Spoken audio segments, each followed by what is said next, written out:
We've got some amazing things to say about this. Nah. No, this show sucked. Well, let's try. Monday Nitro from March 11th, 1996. Everyone try to imagine what Hacksaw Duggan versus the Giant in 1996 would look like. You're correct! Giant clubbered him. No sold his offense.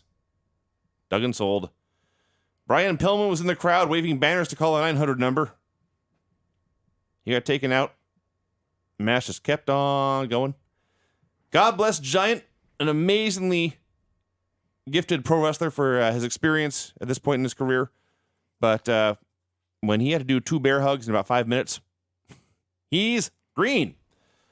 Well, he had to do 2 long bear hugs because there was Brian Pillman stuff going on in the crowd. Bunch of guys in the front row with 1-900-288 pill. Yes. Ironic. I'm going to call that number. Oh, here Terrible we go. idea. I've been wanting to do this for a while. I didn't call it before the show, so I don't know what we're going to get. That was a terrible idea. We did this last time, and it was some poor woman.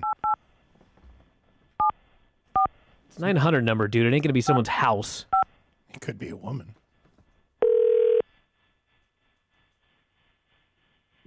We're sorry. All circuits are busy now. Oh, porn line. Please try your call again later. Porn line. Everyone's getting pills. I guess that one's out of service.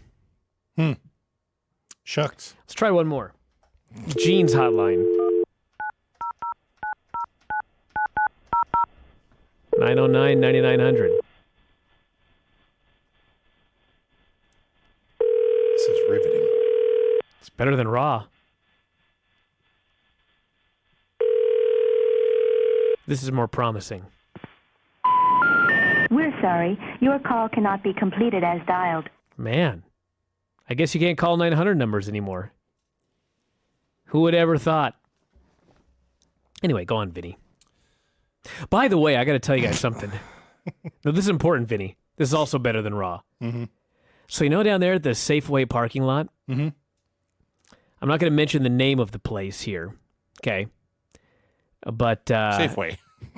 No. So Whitney and I were heading over to get teriyaki at the teriyaki place right by the Safeway. Oh, you mean the... Which is very, very good. And there's also an Ivers. There is. And right next to the Ivers, there is a new Asian spa. And so we're kind of driving by it, and it kind of looks a little sketchy. So I decided to Google it. The very first thing that comes up is Backpage on the Seattle Times or whatever. Mm-hmm. Oh, I got you. Really? We got one of those places right down there by my Safeway. You should go investigate. It's a splash and tug. Astonishing. The what now? I'm going to send you in there, Vinny. I'm a married man. What is a table shower? Because they're advertising it. It doesn't sound like what you'd get at the clinic when you go for your massage. Maybe you go to the clinic after you go to this place. It sounds sketchy. You don't say.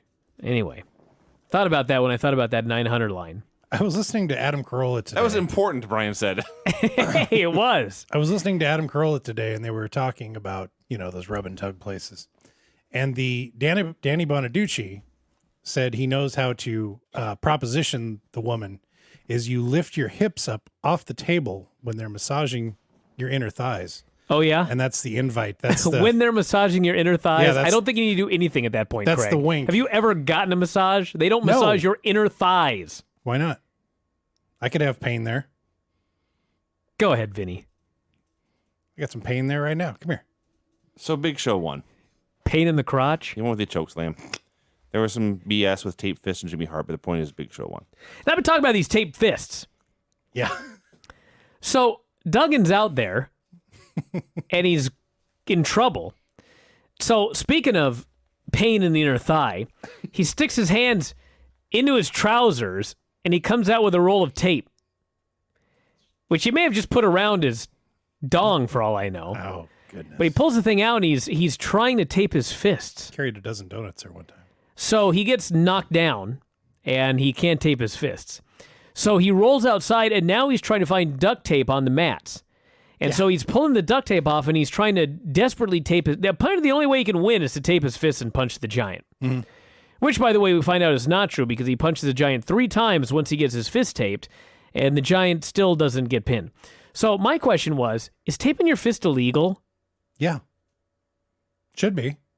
Because Randy Savage comes out with taped fists every week. Well, why didn't the guy just tape his fist before the match? remember back in the day in NWA, they would have taped fist match? I do remember this.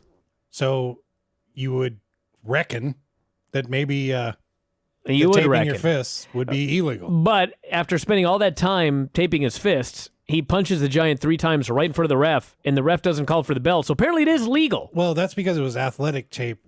He didn't put It was athletic duct tape. tape? It was duct tape, and it's Oh, is different. that how it is? Yeah. It's not different. You know, but- duct tape, it absorbs the punch. You know, Pillman made 10 grand off that fucking Good sign for that he him. put on that Nitro, though. Good for him. Yeah. Anyway.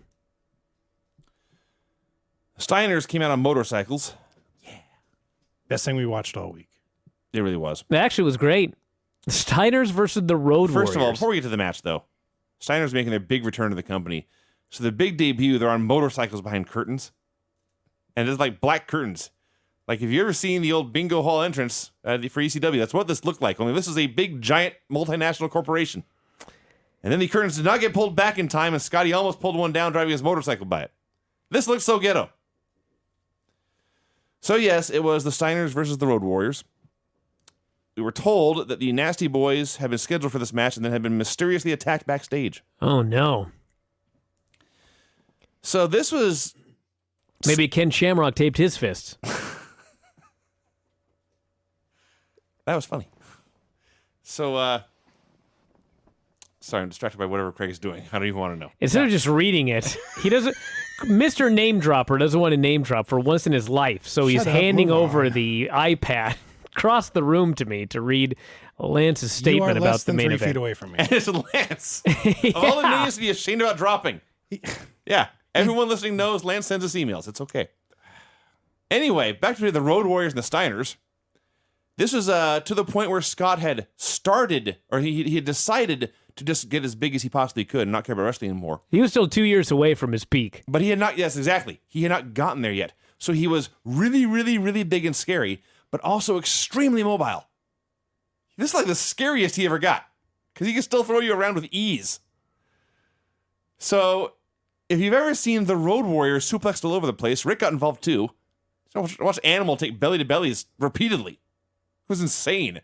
And the Road Warriors are taking this as a challenge. Maybe they knew how much their match sucked the week before. They were giving it all they had, which was not suplexes, but it was big drop kicks and shoulder tackles and clotheslines. These guys were working hard. It was awesome. And finally, after several minutes of insane action, the Steiners hit an elevated bulldog or assisted bulldog, whatever you want to call it. And Animal clonked Rick with the pad gimmick, and Hawk covered him for the win. So these Road Warriors, who have a street fight for the title coming up, had to use a weapon to win. Perfect. Let me tell everybody something who wants to be a wrestler. If you watch this match, they're suplexing Animal, who's a big dude, all over the place. I mean, they are suplexing the fuck out of this guy. It was awesome. And every time he took a suplex, he landed perfectly flat, a perfectly executed flat back bump. Then they get a hold of Hawk. Hawk does not like taking bumps. And so he did everything that he possibly could to not land flat on his back. He landed on his side, he put his elbow down, he landed funky over and over and over again. Hawk is no longer with us, but I would strongly suggest that if he were, he would be in a lot worse shape than Animal. Because landing properly and flat is the safest thing you can do for your body. When you try to avoid landing right, all you do is fuck yourself up even worse. And man, he took some horrendous bumps during this match. The very first one was Rick Steiner giving him a belly to belly, or excuse me, Scott Steiner giving him belly to belly. Landed on his shoulder and side of his neck. These 4 huge men just threw each other around. It was such a spectacle. They traded Doomsday devices. Go out of your way to see this. It was really good. And then Gene interviews him, and he goes, I didn't even know this match was going to happen tonight. An unplanned 10-minute match on a 1-hour TV show. Crazy. They cut a bad promo. Scott was talking about chasing the Warriors for 4 years, and after all that, the way they had won was a disgrace. He ranted like a maniac because he is Scott Steiner, and they couldn't believe the Warriors cheated, and that was that. Lex Luger versus Alex Wright. Oh, man. Johnny B. Bad couldn't hang where the big boys play. That's right. Just left the company.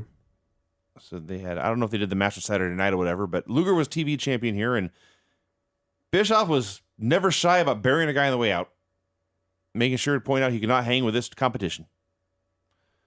So, yes, Luger was TV champ and half of the tag champs, and so he's having this match here with Alex Wright, and God bless Alex Wright. Talented, good-looking kid, had a lot going for him as a wrestler. No one ever taught him to throw clubbing forearms. The easiest thing to do. There's a reason guys like Sid and the Warlord relied heavily on clubbing forearms, because it's almost impossible to fuck it up. Alex Wright found a way. Over and over. Like the worst. Just, how do you not? Just throw your arm at a guy. That's all you got to do. This is too much for him. So he made his comeback. He went up top. And Jimmy Hart ran out and grabbed his foot. That gave Luger time to recover. And when Wright finally tried his dive, Luger caught him. He dropped him neck first on the ropes. And then he pinned him. That's right. He was pinned by being necked. Yes. Yeah, Luger did as little as humanly possible in this match, except for the moment where he aggressively slapped the shit out of him before he made his comeback. Yeah. Hart threw a party like it was the biggest win ever. Luger acted as if he was disgusted by Hart's presence and wanted nothing to do with him. Yeah, I was just going to ask about that. They're still playing off the thing where he's still tag champs with Sting, and Sting is a good guy, and so Luger must be a good guy even though Jimmy Hart's with him. I don't know what's going on. I'm just trying to get all my ducks right. Luger's a bad guy. But he wants to be friends with the good guy, so he has to pretend. He's pretending. Yes. He's pretending to not like Jimmy It actually Hart. makes perfect sense. Okay, we're on the same page. But still wants Jimmy Hart to interfere and help him win. That's right. But he wants to pretend he's disgusted by it. Yeah. Main event sucked. Yeah. Oh, my God. When you have a main event that starts with Loch Ness and the Giant getting in a brawl, you know there's trouble. So it was a 6-person lumberjacks with straps match. Yeah, double lumberjack with straps match. Whatever the fuck that means. That's what they said, and I don't know if they know what it means. I think they meant a double strap match where the participants and the lumberjacks have straps. That's exactly what they meant. All right. So it was Flair and Arn and Kevin Sullivan versus Hogan and Savage and Booty. First of all, the only good thing about this was all the lumberjacks were in their normal gimmicks and they had a red flannel shirt on top. So Yes. Regal's out there in like his full British gentleman regalia and then a red flannel shirt on top of that. And they somehow found a red flannel shirt to fit Loch Ness. So yes, Loch Ness and Giant had a terrible, terrible brawl. So soon... I think it was a picnic sheet that they put over the Loch Ness. May have been. So you got 6 dudes in the ring all strapping each other. And as if that's not chaotic enough, all the lumberjacks are soon fighting each other too. So it's just a mess on TV. Like I'm watching Conan strap William Regal for no reason. I don't know what's going on. In the middle of all this havoc, Kimberly Page decides, I'm going to go flirt with the booty man. Yeah. She can't go in the locker room, so she's got to wait until he's in the ring. Then I she guess can come there's out. no other point in Monday when she could talk to him. So they're watching all this action that really, really sucks. And just a complete clusterfuck. And as if this clusterfuck is not clusterfuckery enough, Bischoff says, this is nothing like the Doomsday cage match is going to be. I'll say. I bet. So somewhere in here, Hogan pinned Flair with a leg drop. And pretty much everyone left. The heels remained. Okerlund interviewed the losers. Sullivan tried to explain the 4-cage match and failed. Arn Anderson then dropped the following wisdom.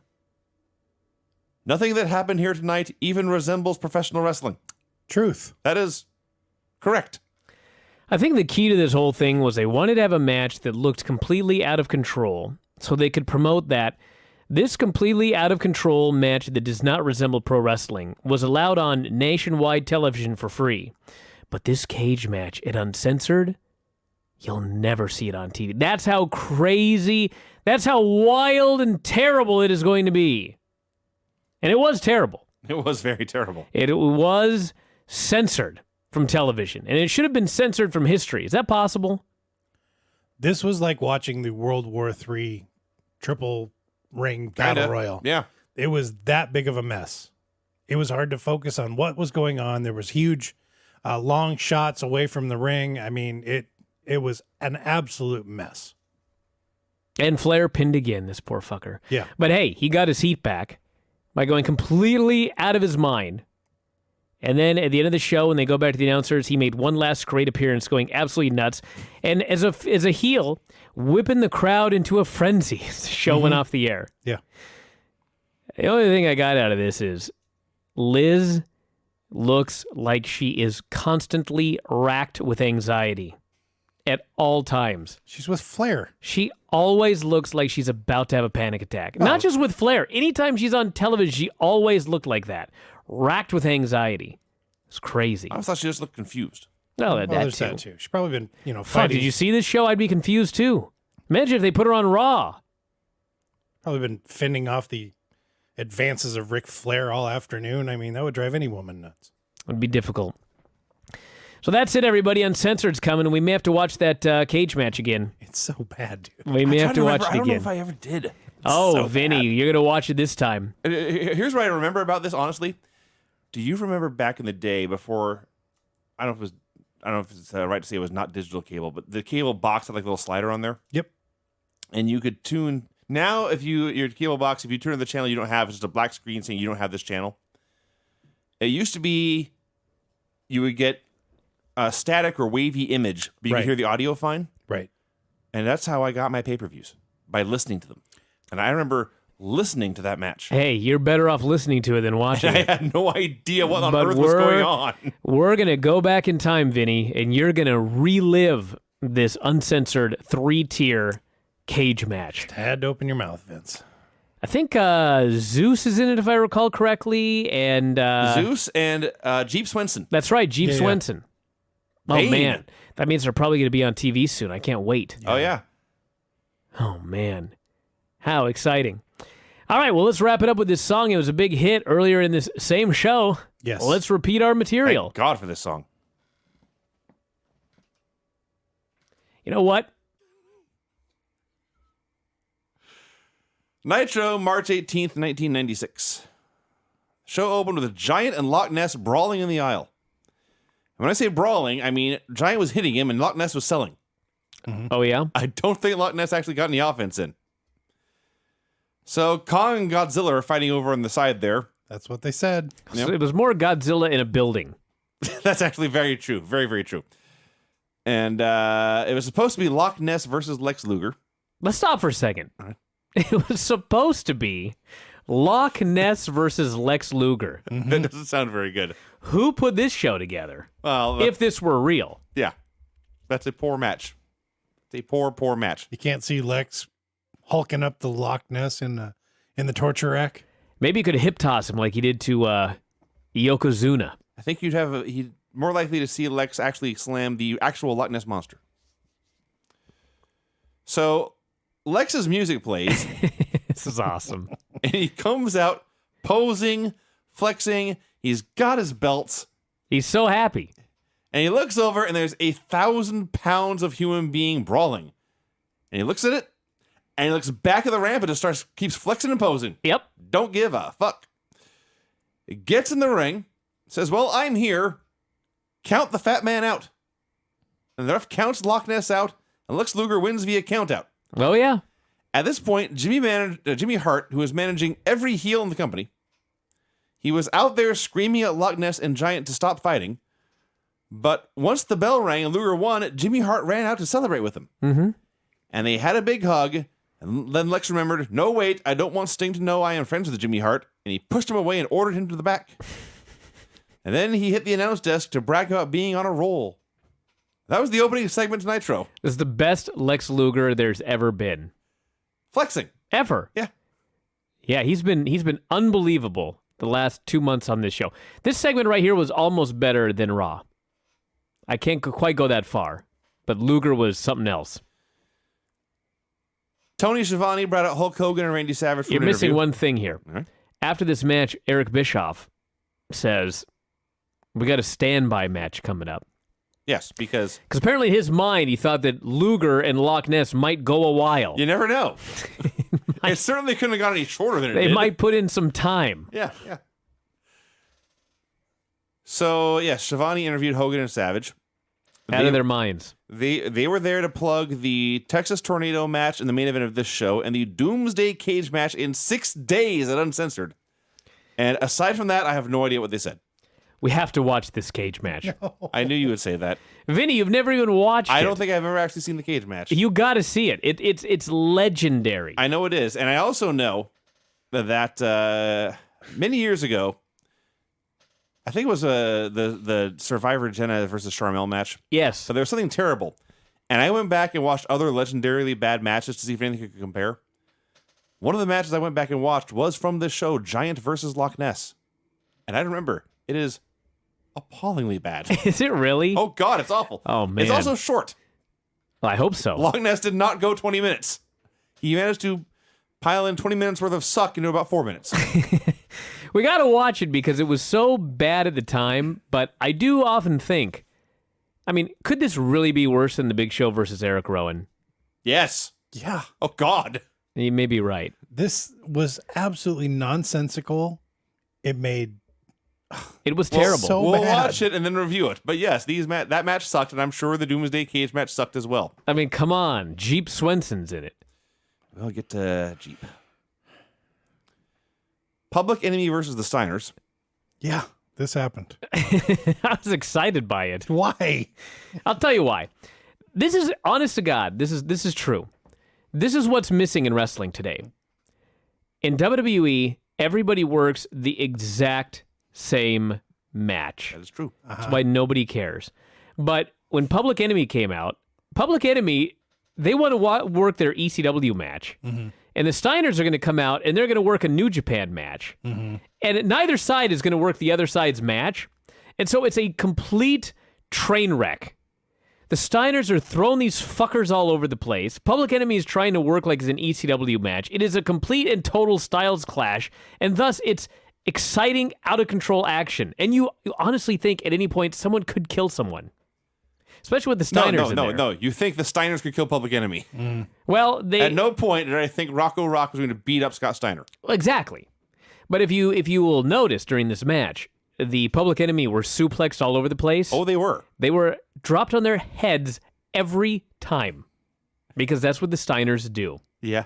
I found it was horrible, don't get me wrong. But it was very exciting. It was different. It was like UFC 1. I won't argue that. It was, in fact, different. Like a karate guy against a, sambo guy. Yes.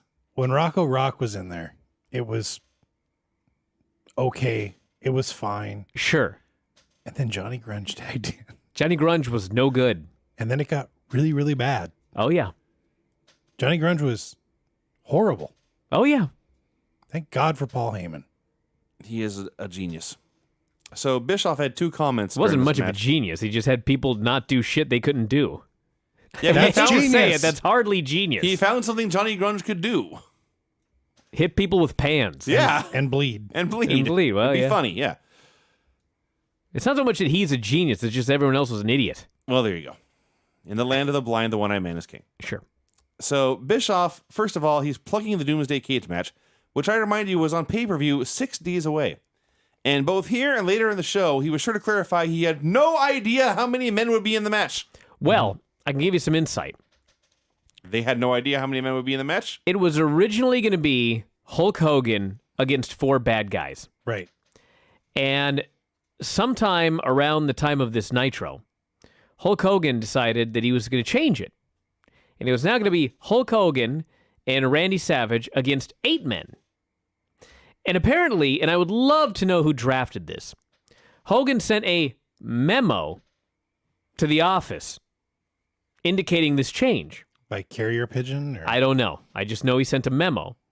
And nowhere in the memo did it explain what the match was, how you won, or what the rules were. So Bischoff was in fact on television, and he had no fucking idea what was going to be taking place on pay-per-view in 6 days. But they had a big cage. Amazing company. The other thing of note is he said he was talking about new faces showing up in WCW, and he plugged a 1992 Olympian. He never named this person. Mm-hmm. Do either of you have any idea who he's talking about? Chip Minton, Okay. the bobsledder. I didn't know I'm that. not making this up. Chip. Yeah, Chip Minton. You And never what- heard of Chip Minton? I I've recognize heard the of name. mint chips. I think that he was one of Los Ice Creams. I think that he got signed and Yeah. made a lot of money and never worked. I think Chip Minton might have done a few matches, My but friggin' hero then. yeah, Really, he's got there it were a all lot of figured out. guys like that. Chip Minton. All right. I'll look that up in a second.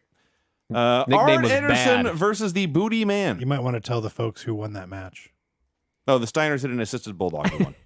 It was in doubt. You never know. You may Actually, now, you never know. That's you true. may now update your records. The Steiners defeated Public Enemy. Yeah. Doomsday Bulldog. Yes. Arn Anderson versus the Booty Man. What the fuck was this music? I don't know. What the fuck was the Booty Man? There you go. He's a male stripper. No, We went over this Yes. last week. I'm- Stop, both of you. I haven't seen Magic Mike, but I bet there's not one character in that movie that made me think, hey, that guy's just like the Booty Man. Oh, this is 96. Oh, well. And he was using his gimmick from 82, if I recall correctly. Anyway, this was bad. There's a, What's funny about this is the Booty Man's coming out and he's pretending like he's Brutus Beefcake from 1987, and he's just being booed. So they do this match, and Arn Anderson is absolutely, completely on cruise control. yeah. Are you kidding me? You made this guy look like $1 million. That's the key. He's on cruise control, and Booty Man is trying so hard, and Arn is still working circles around this man. It was amazing. That's my takeaway from this was Arn was such a professional wrestler. Yes. Yeah. I have a job to do, and I'm going to do it. I'm going to do it well. No matter how pointless it is.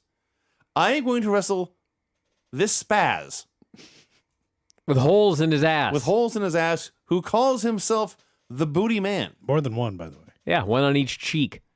And I'm going to attempt to have a serious encounter with him. And I'll do my best to get it done. I don't know about serious, but I know what As you he mean. did his best to get it done. All I know is Arn Anderson, the enforcer, Arn Anderson, one of the baddest men on the planet, was bumping like a madman for the Booty Man. Sure. And it pissed me off. I watched it once, and I had one thought, and I thought it even more when we came over, and Brian was behind, and we watched the second half of the show again. Just Booty Man coming out on the ramp. Just the way he moved. Normal humans don't move like this. Normal humans aren't the Booty Man. No, we are not. I saw Arn bumping all over the place for the guy, and I was like, sucks, but hey, I'm sure he's beating the guy.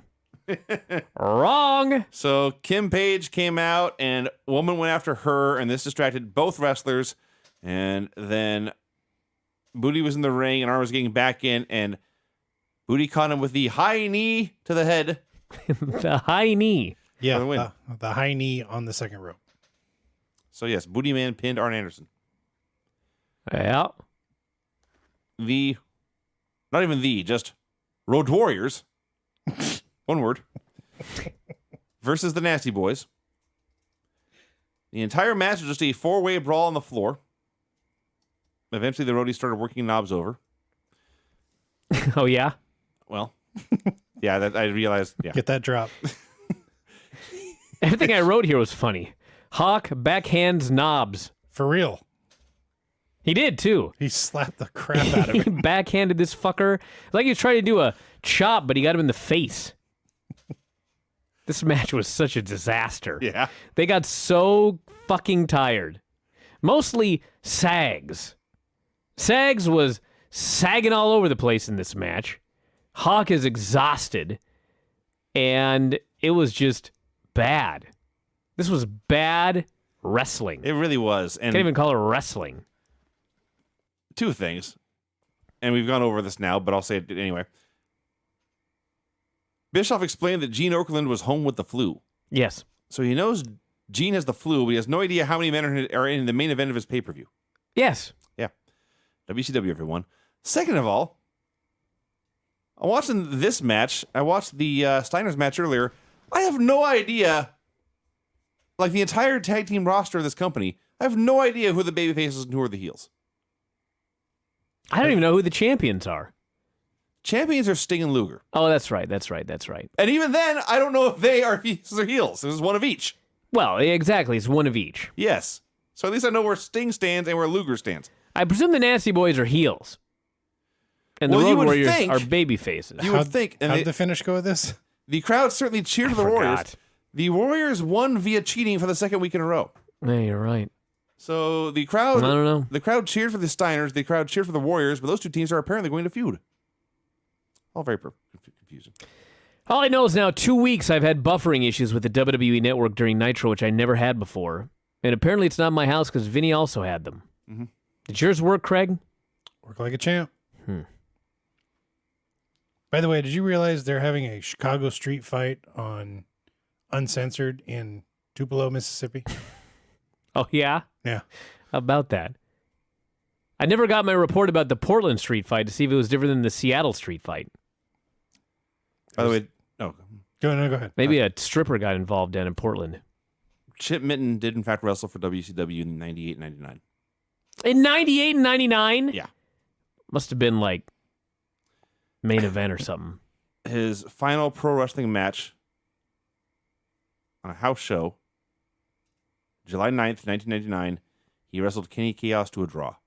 To a draw? Yes. At a house show? Yes. Oh, my No wonder he quit. God. No wonder the company died. Yeah. I presume there were no draws in Seattle. No, sir.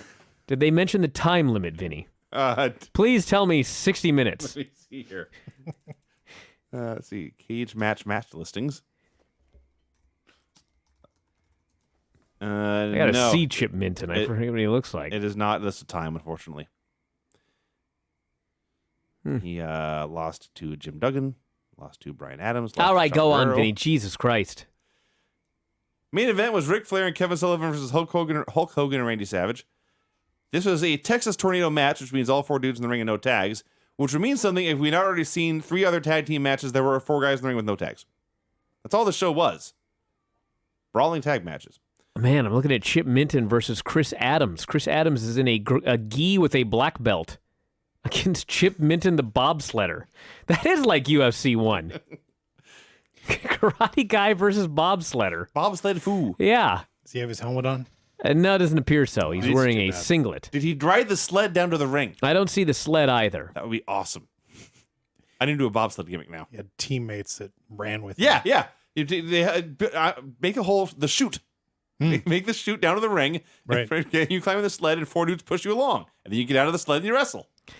Money! Did Chip Minton become one of those religious dudes that goes and breaks bricks for God? It does. The power team. Yeah. After retiring from wrestling, Minton joined Team Impact, a Christian athlete ministry. Okay, because there's a ton of pictures on Google of him bending and breaking shit. His finishing move is listed as a brainbuster.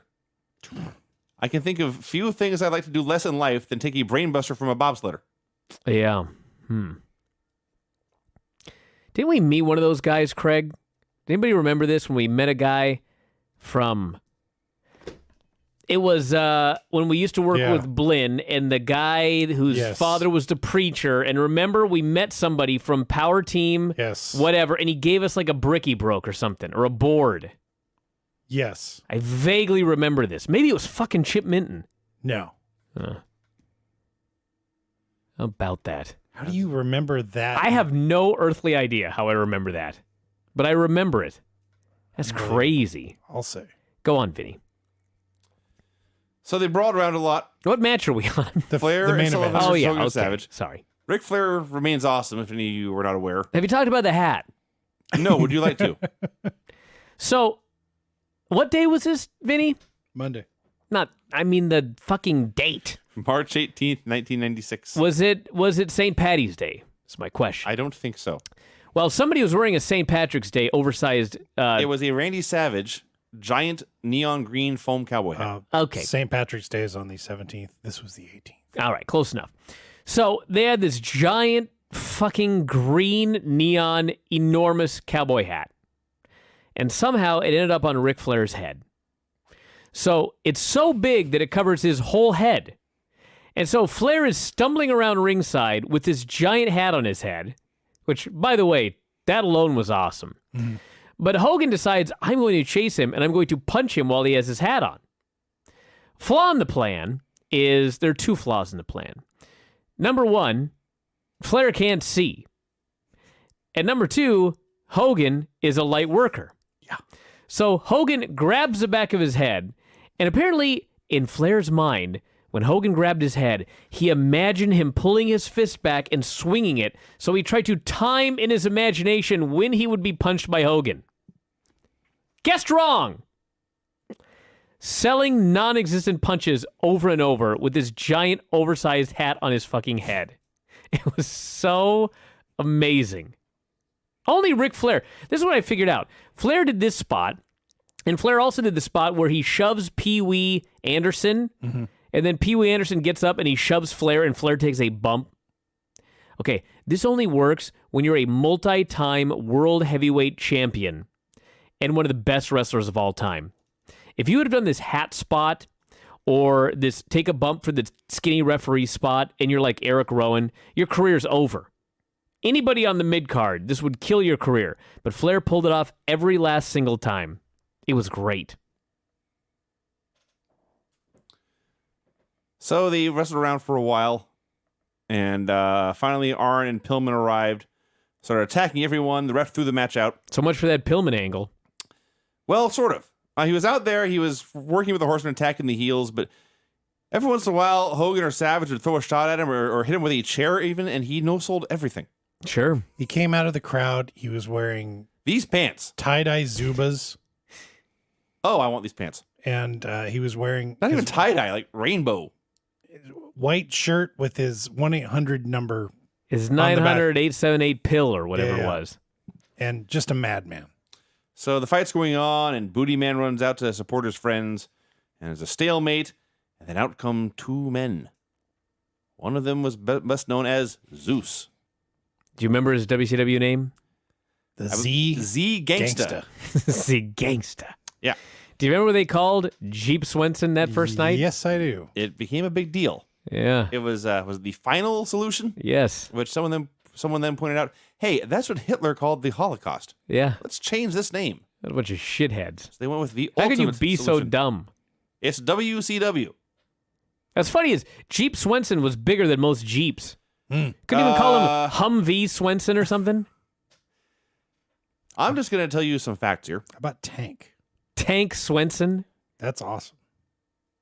It had a Tank Abbott, unfortunately. That's Jeep true. Swenson, in this appearance, he was 39 years old. Oh my God, he looked Good 50. night. He had less than 1 year to live. Well, And if you looked at this guy, you would think, yes, this man's going to die of heart failure at age 40. Mm. he was huge. He was so jacked up. Yeah, you can't put a 4-cylinder in a semi-truck. I don't know anything about cars, but it sounds right. I had no idea what he was talking about either. Well, you can't put a tiny heart in such a large man. I'm pretty sure his heart was pretty large bet by his the heart was- point. Yeah. Oh, that's true. Yeah. Yeah. So The problem he is, came out, the he problem stood is it there wasn't and even was it was big. jacked. It was like every part of his body was big, including like his gut. Yeah. You know what I mean? It was just no good. He was all swole, that's for sure. He stood there. Mhm.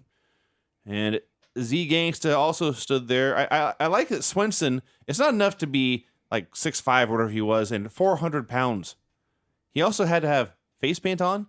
And then he had the Hulk Hogan mustache, Yes. but they painted around the mustache. Not to be outdone by Z Gangsta, I have a hard time fearing any man who has painted in his eyebrows. Yes. That was something else. I don't know what they were thinking there either. All I know is when Jeep Swenson came out, or Zeus, Jimmy Hart talks about, or somebody, maybe it was Sullivan, talked about, we all saw what this man did to you in the late 80s. In the film. Yes. Well, they had a match too. That That's true. SummerSlam match. Yeah. But I remember I was 21, I think, when I first saw this. And to me, 1989 and Hulkamania in the 80s, fuck, it may as well have been the Kennedy assassination, it seemed so long ago. And when you think about it today, that would be the equivalent of 2008. These guys really weren't gone all that long, but it seemed like they'd been gone for a million years. Zeus was back here on Nitro. What a group of heels. So the babyfaces ran away. Cowards. The announcers recapped how Hulkamania was surely doomed, and now I guess we have to watch the cage match. Oh, yeah. For some inexplicable reason, Savage was bleeding from the forehead as he was running away. I blame Pillman. He was fighting with Pillman, so I'm sure that shit happened. Yeah, Uncensored, everybody. And I cannot wait. This show was no good. It was pretty bad.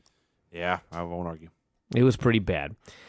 All right, well, let's do a song here as we prepare for next week's Uncensored. A lot of these songs I haven't played in a long time, so I don't even know what they are, but this one looks like it should be pretty good. Thank you. So we watched highlights, if you want to use that term. In fact, no. We watched stuff from WCW Uncensored, March 24th, 1996. Did either of you watch anything besides the Doomsday cage match itself? Well, I wanted to, but I didn't have time. No. But I did watch the amazing opening video package for the show. I watched the opening video package, which I realized is 20 years ago. But this looked 50 years old. It was just everyone shouting random clips about how they're going to end Hulkamania. There was scary music playing, images flying across the screen, and that was it. I liked it. All right. Jimmy Hart howling with laughter. A lot of laughing. That's true. A lot of cackling. So that's right. I wanted to watch this to see if they explained to the viewer at home what was going on. And the answer is no, they did not. Fuck! No one had any idea what was going on. I didn't have any idea what was going on during the match itself. Well, that's actually valid. But for the record, the show started, and they ran down the show, and the guys came out with the first match, and the viewer at home who had just bought the pay-per-view still had no idea who was in the match, how many men were in it, what the rules were, or how you won. Nope. I still don't know to this day. I don't think the men in the match knew how to win the match. Actually, I don't think the guy who invented the match knew how to win. But we'll get to that. So there was a point here, there was one thing I wanted to watch, and right before what I wanted to watch was Gene Okerlund interviewing Lex Luger. So... Thank God, because I need this explained to me. Okay. So Jimmy Hart had pulled Luger out of the Tag Team Championship match and put him in the Doomsday cage. For some reason, Hart explained, this was the last time he would walk Luger down to the ring. This made him very sad. He gave him a custom airbrushed jacket and left in tears. So Luger talks about how sad he was he would not be able to compete in the tag match. Sting would have to go it alone in a Chicago street fight without Luger, who is from Chicago. But he vowed to be there watching his best friend's back. He knew Sting would be watching his back later. See, I'm glad you explained this because by this period in my life, I was watching all of the Nitros, all of the Raws, and all of the pay-per-views. And so I had watched Uncensored. Now, 14 years later, 19 years later, however long it is, 19 years later, I didn't watch this whole pay-per-view. I watched the main event, and then I watched Nitro. So Nitro comes on, and we'll get to it, but when I watched the Uncensored cage match of Doom, I was like, why the fuck is Lex Luger in this match? What is going on? What happened earlier in this show that I don't understand? So then I watched Nitro, and again, as we'll get to, they didn't explain a goddamn thing from the night before. That is true. If you didn't watch Uncensored, you had abso-fucking-lutely no idea what was going on this show. You had no idea what happened at the pay-per-view. You had no idea what was going on with Luger. You had no idea what was going on with anybody. It was a complete mystery. It's rather eye-opening to watch this in hindsight. They were so off the rails already, it wasn't even funny. Yes, that is a fact. So immediately after the Lex Luger promo, we got what I was actually looking to see. The Giant versus Loch Ness. I should have watched it. Two things. First of all, you know how WCW had the giant stock music library and sometimes they would recycle themes? Sure. Loch Ness came out to Rey Mysterio Jr.'s theme song. The polar opposite of each other. Wow. So I will. There's not much to review. It was. I presume that's not Booyaka 619. No, it was the more boring. It had like 2 notes. I see. If you ever, as soon as Ray shows up on Nitro, you will remember it instantly. But the match was about 2.5 minutes long. It was the worst 2.5 minute match you ever saw. The most unintentionally funny brawling ever. I guarantee you go to any fraternity in America, you'll see 2 drunken guys having a better fight. Oh, that's guaranteed. Yeah. Giant, for the first time in back-to-back nights, he took this crazy running into the corner, flying over the top rope bump. I'm glad he stopped doing this because he would have hurt himself very badly. He's surprisingly durable. Well, that is true, but still. So, eventually, Loch Ness hit 1 elbow smash. He missed another. And Giant hit a super kick and, so help me God, the worst leg drop of all time. And he won. That was awful. But I can't wait to go back and watch it now. 2 minutes, 36 seconds, I believe was the time. Something like that, yes. So, I did not watch this, but here's what what they did in the tag match since Luger was pulled out of it. It was supposed to be Sting and Luger against the Road Warriors. So, Sting was left with no partner because his friend had left him high and dry. So, Booker T approached him and said, I will fight along you for this match, but if we win, you give my brother and I a title match. Sting said, okay. So, it turned into Sting and Booker T versus the Road Warriors in a Chicago street fight. For 29 minutes. Oh, my God. No, I am not watching that. Wow. Yeah. Okay, so the Doomsday Cage match itself, the main event of this show. And by this show, I mean the Brian and Vinny and Craig show. Let me begin this review by recreating Michael Buffer's ring intros. Did you listen carefully to these, gentlemen? Yes, sir. I wrote down some quotes. I wrote them all down virtually word for word. I wrote down specifically what he said of what Ming's hometown was. Yes. I am not making this up. If anybody would like to put this intro to the Dungeon of Doom music, you're welcome to. But this is what Michael Buffer said. 8 men are coming out here to stop Hulkamania. We've got a living legend of pro wrestling, the master of the figure 4 leg lock, 13-time world heavyweight champion, the Nature Boy Ric Flair. From the famous 4 Horsemen, the man known as the Enforcer, Arn Anderson. The most devious of them all, the leader of the Dungeon of Doom, the Onus himself, the Taskmaster. Is that really what he said, by the way, the Onus? May have. One of the most awesome physical specimens in pro wrestling today. He's the total package, Lex Luger. From some unknown part of the planet. Considered one of the most dangerous men on the face of the earth. Meng. A man banned from almost every country due to the path of destruction he has left in his wake. The Barbarian. Where does he live? Almost every country. Not bad from America, apparently. America has got lax standards. A nightmare from Hulk Hogan's past. He's returned to haunt him again. The Gangsta.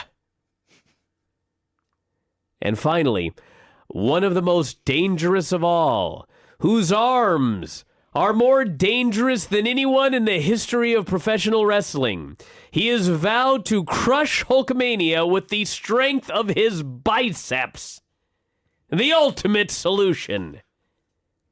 And all these men came down to the ring. And I just dropped something on the ground. No Pillman. No. First of all, there was no Brian Pillman. And Bischoff, he mentioned that Pillman had backed out of a commitment to be there and he should have lived up to his word. But then they kept talking about him. So I assumed at this point they thought he was coming back. All right, I'll tell you what happened. Mm-hmm. So Pillman was trying to do his gimmick, and he was getting over. And so Hogan wanted to crush him. So they brought him back on that Nitro, the Nitro last week where he was just being all crazy. And so Pillman claimed that he had to go in for one of his mini throat surgeries. So apparently on a Wednesday, they decided that he was going to be in the match, the Wednesday before the pay-per-view. And so they taped WCW Saturday night, and they did all the voiceovers saying Pillman was going to be in the match. And I think they didn't tell him. So then Thursday, he alerted them that he'd had complications of his throat surgery, and he was not going to be able to work the pay-per-view. I think he was full of shit. I think that was his excuse to get as far as fucking possible away from this Cage of Doom match. But they must have believed him because they were very nice about the whole thing. And how soon after did he show up in the ECW arena? I don't remember. Weeks? We'll follow up Okay. in coming weeks. So here's what they did. For the whole show, they had the wrestling ring in the middle of the arena like every show you've ever seen in your life. There was also an extra ring out by the entranceway. And that ring had a cage around it and a roof on top, sort of like Hell in a Cell. And then on top of that cage was a second cage, which was actually split into 2 rooms. And on top of that was a third cage. Yes. So the dudes at the top were like a legit 30, 40 feet in the air. They were up there. Yeah, but not 75 like the announcers claimed. 75? 75 is pretty strong. They announced 75 a couple times. Wow. So the 8 dudes come out. Arn Anderson is wearing sweatpants and a long-sleeved sweatshirt. Apparently he was doing a carjacking after the show. I don't want to make light of the situation here, but for some reason this is always stuck in my mind. When Owen Hart fell to his death in the Kemper Arena, it was at 78 feet. That was the top of the building. Yikes. And they claim this cage was 75 feet in the air. They were working you. Yes. So these 8 dudes come out, including Arn in his cold weather gear. Dude, he was wearing a full body outfit since it was this chain link all over the place. It was armor, in fact, but no one else bothered. No, they didn't think about it. And they all, very gingerly, they go up the stairs into their various spots in the cage, and they start walking around on the chain link and among the chain link, and all 8 of them, you can tell immediately, thinking, what in the fuck have I gotten myself into, and how am I going to get out alive? So Hogan and Savage come out, and they go into the top cage, and they're brawling with Arn and Flair. And as we've discussed, they're on chain links, so there's no secure footing, and all they can do is brawl. They can punch, and they can chop, and they can choke. We'd eventually see they could, in fact, do figure 4s, and that was it. Also, someone forgot to put lights in the top of the cage. There's near total darkness as these 4 figures were stumbling around, trying not to get hurt. And keep in mind, they put the best workers at the top. Yes, that is a key point to this match. Ric Flair and Arn Anderson were in the top of the cage, and they did the best they could for the, 7 or 8 minutes they were in this. Maybe I misunderstood the announcers, but I could have sworn that they said that Hogan and Savage had to start at the top and work their way down. And if they were pinned or submitted, it was over. And they had to go through all the men. Wasn't that what they said? I believe so. Mm-hmm. Okay, so they work their way down. They start with Flair and Arn, and everybody's just standing around underneath, and then they climb down to the second level, and there's Sullivan, Ming, Barbarian, and Luger. And this was where I couldn't even figure out why the fuck Luger was even in this match. Well, you're glossing over something. When they tried to kill Sullivan? Hold on. When they got out of the first cage, what gave them the right to go to the second level? Nothing. They just had to escape. They didn't pin anybody. There was no submission. When what happened was they threw powder into Flair and Arn's eyes. Yes. And went down. And also dropped some through the cage and some other guys. And also, by the way, the camera zoomed in on Ric Flair dropping something through the cage to Sullivan. Yeah, it looked I like just a remember gimmick. this now. And we never saw it again. It's probably his blade. Yeah, but nobody gigged. Nobody bladed. It's probably his worked blade. Aha. I don't know what it was. So Hogan and Savage fight their way down to the second cage. But they're fighting their way down, and they do this spot where Hogan is literally trying to kill Kevin Sullivan. He's trying to boot him off the edge, 75 feet in the air. On a to his scaffolding. certain death. And Shivani, by the way, says, and this is a direct quote, Sullivan is literally fighting for his life. And I said that with more expression than Shivani did. Shivani announced this in the same way a weatherman would alert us it would have a pleasant weekend. So Sullivan is hanging for his fucking life. His life is literally on the line. And then he doesn't fall down. But within about 3 minutes, Hogan and Sullivan are miraculously out of the cage. You're skipping a lot. I know, but my point is, what the fuck? I don't know. You tell me. There were, if you count the second level, which had 2 rooms, they had 4 cages to fight in here in the Doomsday cage match, and they left them all. Yeah, they just got out of the cage. Yes. Okay, so Hogan and Savage escaped the first cage. They're now in this first room of the second cage, where they're fighting Barbarian and Meng. And they fought them for a few minutes, and then they moved into the second room of the second cage, and Hogan pulled out a chain and attempted to lock the door behind him. Only he had trouble with this. And so the door's swinging open, and Meng and Barbarian are looking at it like, we're not supposed to go in there. Let's just stare at this swinging door. And finally, Hogan locked it. Oh, I missed something. The very first part when they got down in that second cage, you all must go and watch this because, okay, the cage is as wide as the ring, so it's 20 feet side to side or about that. And they're at the very side of one cage. And Hogan grabs Luger by the head and pushes. And Lex Luger runs as fast as he can across that half of the cage, through the tiny door, all the way into the other side of the cage. You've never seen him move so fast after this little head push. It was like he was doing an Irish whip, but he just gently tapped him. Yeah. It was awesome. So Hogan finally locks that cage behind him. So it is now Hogan and Savage versus Sullivan and Luger. Here was where they went out on the scaffolding and nearly killed Sullivan. And then they made their way down to the ring, those 4. And as they are brawling down the entranceway towards the real ring, the ring everyone else had used all night. Yes, they escaped a 4-tier cage, or a 3-tier cage with 4 cages built in order to go to a wrestling ring. Yes. They left a ring to go to a ring. So as they're brawling down there, the camera clearly shows Ric Flair and Arn Anderson and the Barbarian and Meng climbing down the same steps Hogan and Savage had used. So you think, okay, they're all going to go jump them in the ring. Nope. They vanished. Just chilled out. They figured, well, we have been eliminated, as Shivani claimed they had been eliminated. Guess we go back to the locker room. Shivani's exact words were, everyone else basically is gone.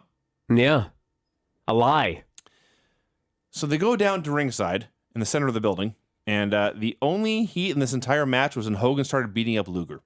Because Lex Luger here at this point in time was awesome. He was a fantastic heel, and they had no idea how hot he was, and so they didn't do anything with him.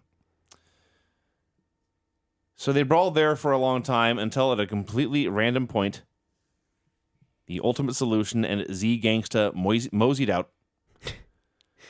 Then all 4 slowly brawled back to the cage. There's a lot of clubbering going on. A lot of clubbering. And then, first of all, the lighting in the bottom of the cage was just as bad as lighting at the top of the cage. There were epic chants of Hogan's name as his silhouette circled Solution silhouette. That's right. The fans were shockingly into Hulk Hogan versus the Ultimate Solution. Yeah.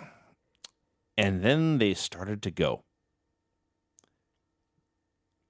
These large men were so ungodly terrible. Oh, yeah. We went from Flair and Arn to the Faces of Fear to Luger and Sullivan to these 2. Yeah, the main event. Yeah. Swenson was completely immobile, but he looked like at least he had gone through wrestling training. He could do body slams. He could, he looked like it was not his first time in the ring. Zeus could choke dudes. And that's it. Kind of. He had literally had one offensive weapon. He could massage your traps from the front. So it is as bad as wrestling can ever possibly be. Just the absolute drizzling shits. And suddenly, Ric Flair and Arn Anderson return. And I can only imagine that they were watching this backstage, and no one had bothered to check to see if the 2 large men could wrestle at all until this moment right here. And they were so horrified by what was unfolding on their pay-per-view, they grabbed Flair and Arn and begged them, please go out there and save our show. That's all I can imagine. So they're out there fighting. Savage tried to use powder again, but it ended up spilled on the floor. Classic. Okay, so it's Hogan and Savage versus 4 men. The booty man runs out. He gives them frying pans. Yeah. and then he runs away. It's uncensored. And guys are being eliminated and just coming back for the fuck of it. It is craziness and madness. But the booty man's going to obey the rules. Yeah. I'm going to bring your stuff, and then I'm going to leave. I assumed he was just a coward. Sure. Get in there and fight, haircutter. And man, he couldn't even bring his fucking barber shears to give him. Yes. He brought 2 frying pans. Small ones. I can fry 1 egg in those pans. The first time Hogan used the frying pan, the handle broke. Yes. So Lex runs in.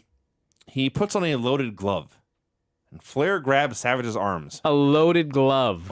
It was a coal miner's glove. Apparently. Sure. Yes. So Lex throws a punch. Savage ducks. And Luger hesitates, but then he punches Flair anyway. Yeah. The announcers pointed out it looked like this happened on purpose. At this point, Hulk Hogan, who you will recall, this whole travesty was his idea. Hulk tried to leave the cage to win. Even though they had already left the cage for like 15 minutes. And they didn't win. Hulk thought they could win by leaving the cage now. So Savage realized, Jesus Christ, I better pin somebody. He pins Flair quickly, scrambles out to join him, and that was it. Yeah. I had, this was, in fact, the first time I'd ever watched this. It was every bit as bad as I have been led to believe. Yes. It was not the worst match I ever saw, but it is high in the running for the worst pay-per-view main event of all time. Oh, yeah. The only one I can think of, and Sting and Jeff Hardy? yes, that Yep. is exactly what I was thinking of. When Jeff showed up stoned, Yeah. and at least that was short. Can you imagine, by the way, that all these fuckers in the ring and they pinned Ric Flair? Yes. Not Zeus. Not Z Gangsta. Not the goddamn Barbarian. I mean, Sullivan. Flair. forget that it's Flair for a second. Who was the champion, I Yeah, might Flair add. is the champion. It's not like there's another champion they had to protect. They pinned the best guy who was also the champ. And keep in mind, it'd be one thing if you pinned the champion and that led to a championship match. There was a championship match the next night against the Giant. Yes. What? Well, they did say in that giant Loch Ness match that the winner would get a title shot the next night. I see. So Luger has to maybe wait his Savage. Yeah. Or, I'm sorry, Savage has to wait his turn. Yes. Yeah, that was an ungodly bad match. Completely nonsensical. I will figure that word out. And it was just absolutely horrible. And the worst camera work since World War III. Oh, God, Just- World War III. Just horrid. Worse horrid. lighting than any ROH show ever. Well, that's true. Yeah. Jim Ross would have complained about this for sure. This was a blindfold match where the fans thought they had blindfolds on. It was so dark. Dude, they should have left the blindfolds on. Yes, indeed. This was an all-time classic horrible match. Dave gave it -3 stars, I believe. I went -3.5. Really? Yeah. About that. My standards are so low now that I thought it was just a dud. Let's move right on to Nitro. You watch Nitro. Randy Savage versus the Belfast Bruiser in the opener. Well, first off, they announced 3 titles on the line tonight. So, much like the Bellas feud, the pay-per-view had a goofy, non-title, 4-cage debacle as the main event, and the actual championship match is on Nitro the next night. No mention, a passing mention of Uncensored. No notes on the main event, no notes on what happened, no photos, no clips, nothing. It was like the pay-per-view never occurred. Why would you direct people to go watch it? Might have been by design. Yeah. They were not pushing the replay. Oh, one last note before we move on. Looking at Wikipedia here, the tagline, at least on the VHS tape for Uncensored 96.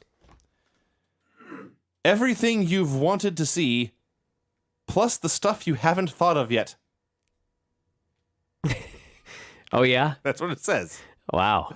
All right. So, yes, in the category of matches I can't believe actually happened, Savage versus Finley. You know what I thought was great about this? Everything? Well, it was a great match, but I loved how in this company, the tippy-top main eventers worked undercard guys, and it was never pushed as a joke. Right.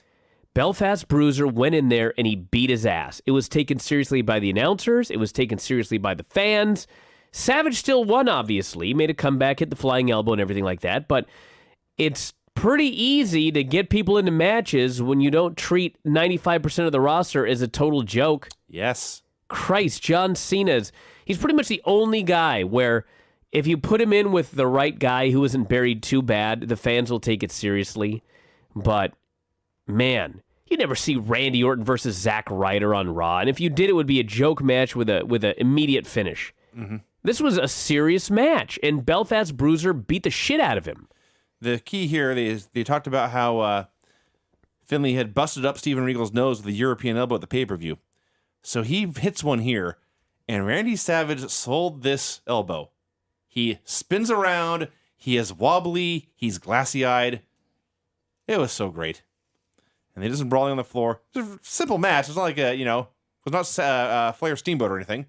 But God, it was just a perfect opening Nitro match. And finally, Finley missed a corner charge and Savage hit the elbow and won. Just a fantastic segment. You have to go back and Uncensored and watch Finley and Regal. I totally forgot about that match. Was it better than Giant and Loch Ness? I haven't seen it yet, but I guarantee that it was. Gene Okerlund brought out Ric Flair for a promo. Flair talked about his title match tonight against the Giant. He vowed to beat him, said he would have the title and woman and Elizabeth. Gene asked, do you think Lex Luger's knockout blow at the pay-per-view was intentional? Flair said Luger wanted to be where he was jealous, and due to his error, he would no longer get to party with the Nature Boy. And he made sure that Liz said he was hotter than Luger, and made sure women said that Flair had the better body. It was fun. He had the whole world in his hands. Sang it. Yeah, this is where Bray Wyatt got the song, I think. I think it may have been. Ric Flair in 96. I loved that the storyline is that Elizabeth is a heel, and she took Savage for all he was worth in their divorce. And so she's out there doing the promo with Rick, and she's just standing there, and she's holding a stack of bills. Mm-hmm.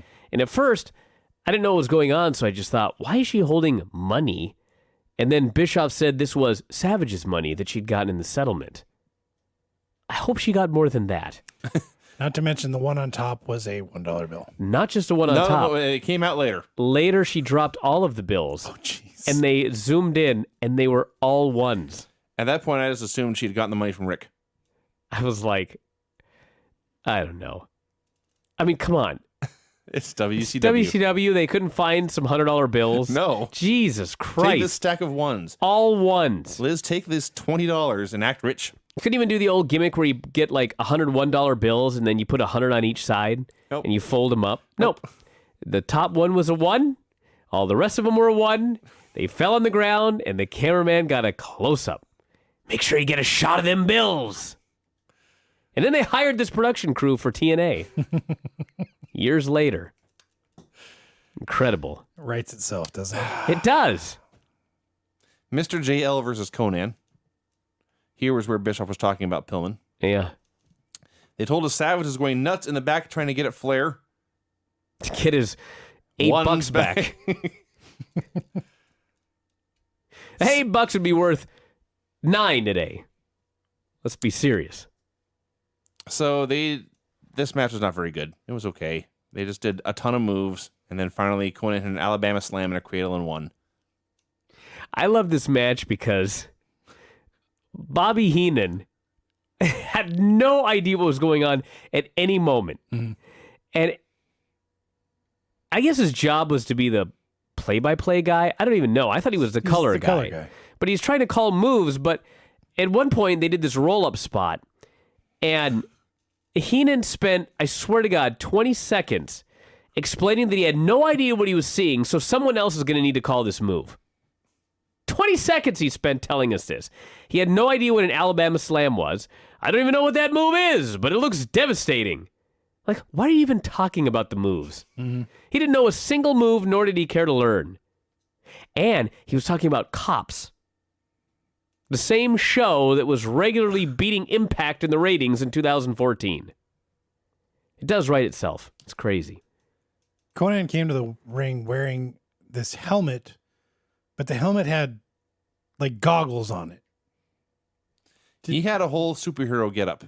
This is Max Moon remnants. I guess.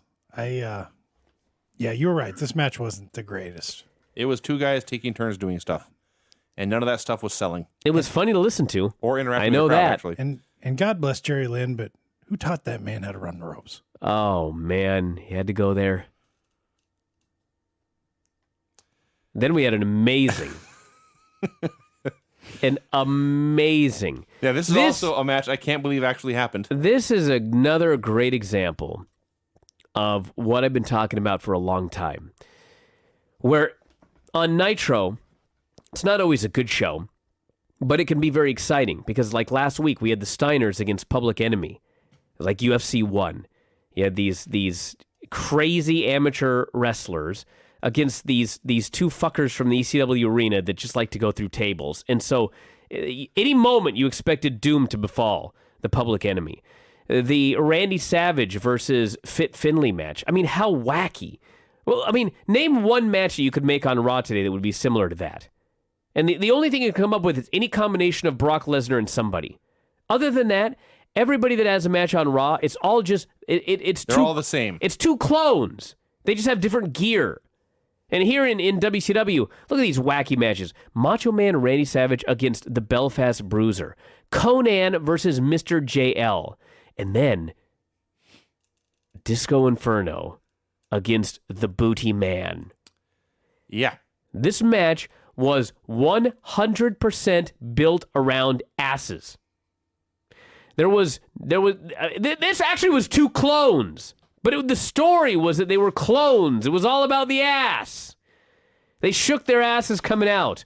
They shook their asses in the ring. Booty attacked his ass. Kimberly's ass came out. And then Booty won with the high knee, which is another word for ass. This is the most hilariously awful match in decades.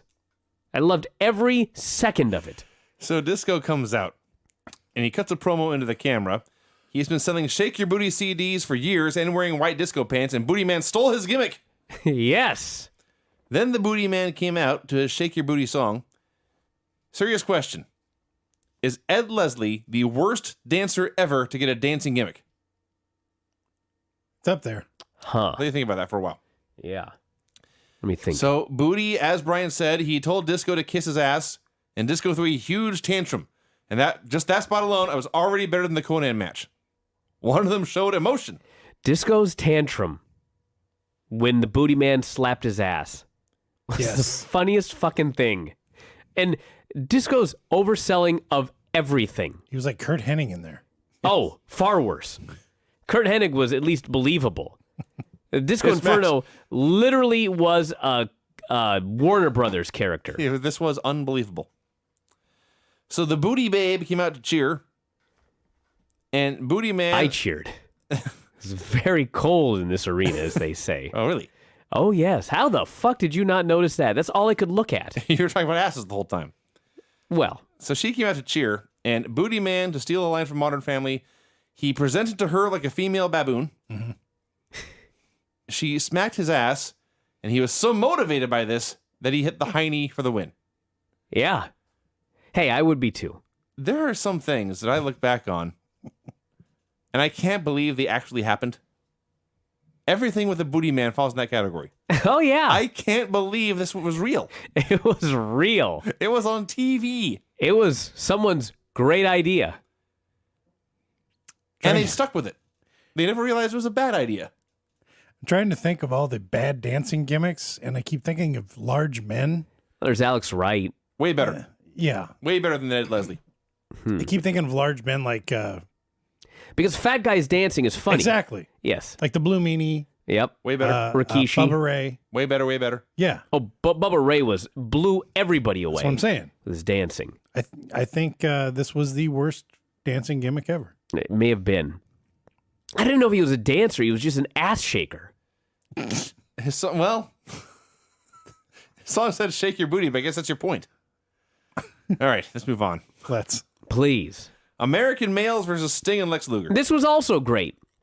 It really was, actually. How many stupid tag matches do you see on Raw that are just a formula? And meanwhile, these guys come out and they have a story. A couple of them, actually. There's a lot going on in this match. This was the picture. It wasn't like a great match or anything like that. In fact, it was pretty fucking horrible. But if you want a picture-perfect example of do a match that tells a story, Well, here you go. So we've talked a lot about how, the gimmick with Sting and Lex is they are friends, even though they have zero friends in common. All of Sting's friends hate Lex, and all of Lex's friends hate Sting. But they get along just fine. And meanwhile, Bagwell, as they pointed out here, had worked a lot with Sting as a youngster, and so they had a student versus teacher matchup going on. So Luger's in there doing stuff with Riggs, and it's just stuff, and it's whatever. And then at some point, Luger gets pissed, and he starts tearing into his Riggs, and he also stops and turns and takes a cheap shot at Bagwell.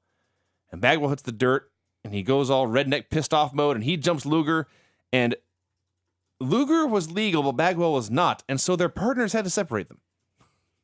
A fight broke out in this here wrestling match. It had to be put down, had to be separated.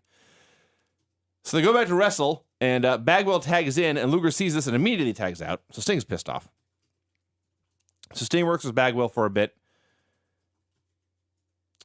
Goes on for a while. Luger is just being a complete dick, just mauling guys like a jacked-up grizzly bear.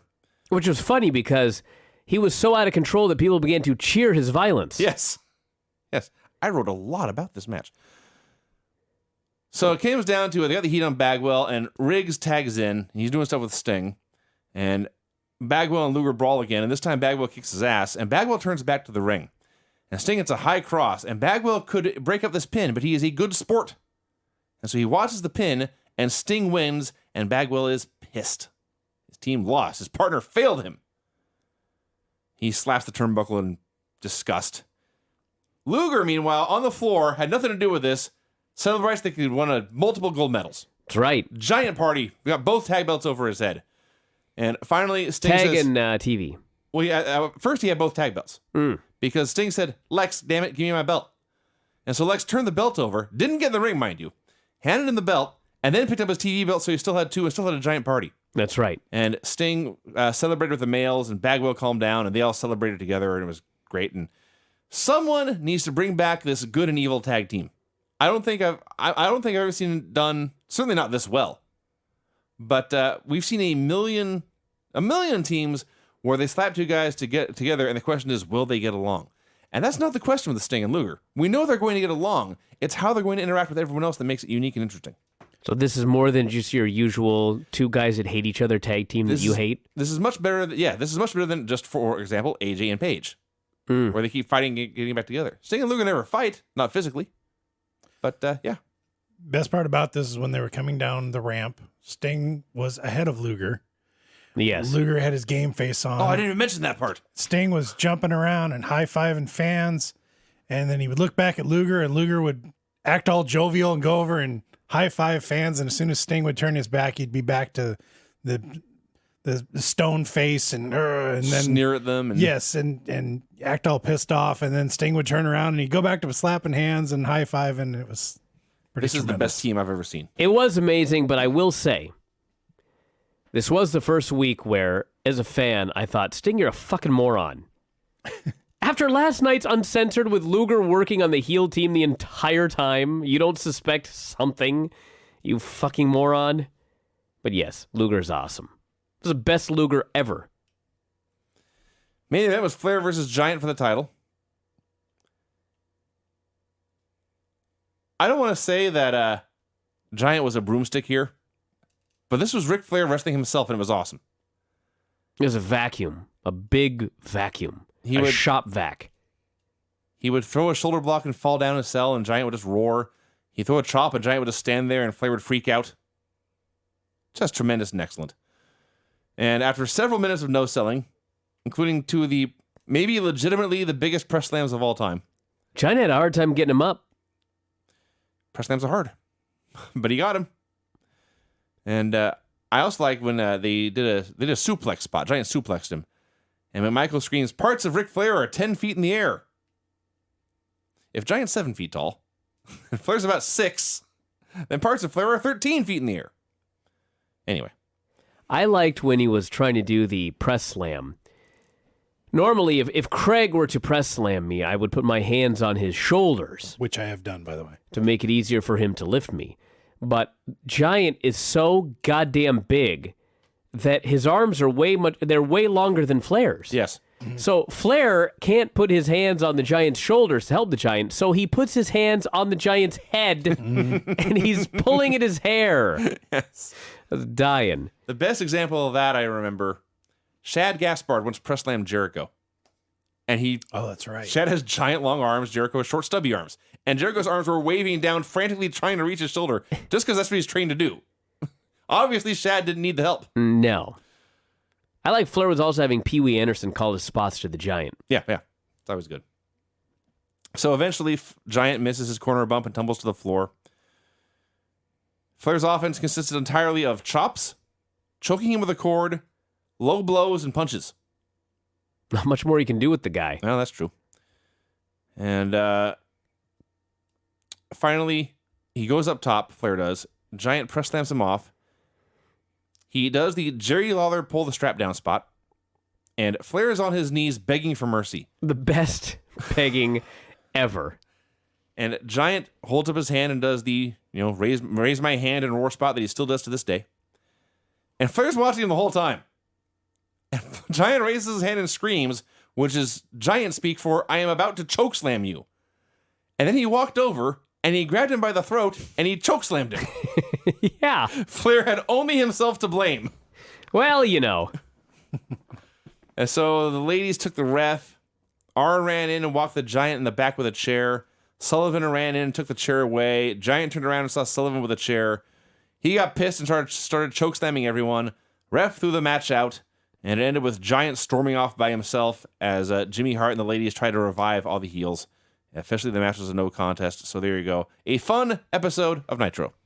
Go ahead, Craig. You glossed over the spot where Flair's on the mat and Giant figures he's going to go to the top rope and hit a big splash. Yes. Good God, this guy got air and went 3/4 of the way across the ring. No That's lie. true. That is true, actually. You're I right. honest to God thought he was going to end up with his head in the mat and the rest of his body sticking straight up. Flair did not have to move. Yes. Flair rolled He toward did the not corner. have to move. It was amazing. It was also a 1 week Giant babyface turn. Arn was so awesome when he hit the Giant with the chair and then gave the chair to Sullivan. Giant turns around and sees the Taskmaster. He gives him a choke slam, and Arn just... he stands in the middle of the ring, he grabs his stomach, he rears back and looks straight up in the air and just begins to laugh as loudly as possible, which unfortunately for him was a dead giveaway. So Giant looked at him, did the Hulk Hogan finger point, and then beat his ass. And it was great. Played in a storyline because Arn has hated Sullivan forever. I thought this angle was awesome. Match and angle were great. And Bischoff alluded to their next pay-per-view, Hog Wild from Sturgis. Oh, God. Actually, it's not even their next pay-per-view. It's 5 months in the future. Oh, wow. Oh, really? Yeah. My bad. doing It this, was always August. they were doing this show in March, and he was sure to point out, in August, we're going to do something new. My Right. bad. And you know why they did that, don't you? Because he wanted to ride his bike to Sturgis. Bischoff wanted an excuse to ride his motorcycle to Sturgis every year. Might as well get paid to do it. So they had a pay-per-view in front of a bunch of bikers revving their engines. And it was horrible every time. Mm-hmm. Although I do remember, I think at that Hog Wild, I think Ray Jr. worked that show. That might have been Yes. his debut, if I Against recall. Malenko. That's right. Yeah. Imagine that. Yeah, it was good. All Weird. those bikers and a little diminutive guy in a mask doing flips. Can't wait to go back and watch that. Well, everybody, let's play one last song here, and then we'll wrap it up. We've gone a long time.